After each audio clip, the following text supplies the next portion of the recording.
There's no feeling more intense than starting over. If you deleted your homework the day before it was due, as I have, or if you left your wallet at home and you have to go back after spending an hour in the commute.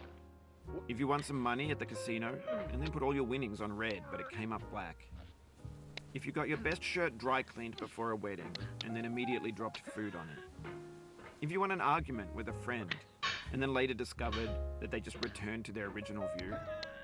Starting over is harder than starting up. If you're not ready for that, like if you've already had a bad day, then what you're about to go through might be too much. Feel free to go away and come back. I'll be here. Alright, thanks for coming with me on this trip. I'll understand if you have to take a break at any point. Just find a safe place to stop and quit the game. And don't worry, I'll save your progress, always, even your mistakes. This game is a homage to a free game that came out in 2002 titled Sexy Hiking.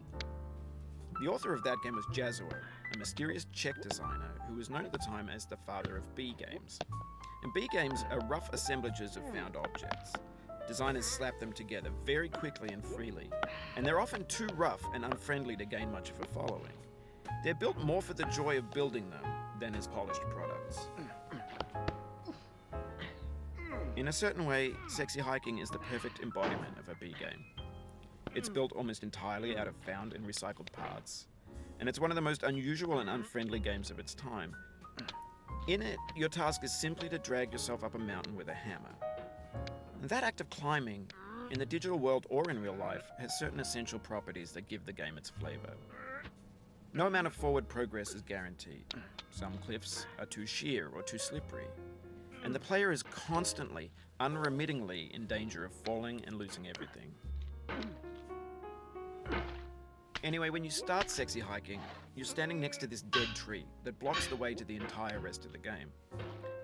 It might take you an hour to get over that tree, and a lot of people never got past it. You prod and you poke at it, exploring the limits of your reach and your strength, trying to find a way up and over.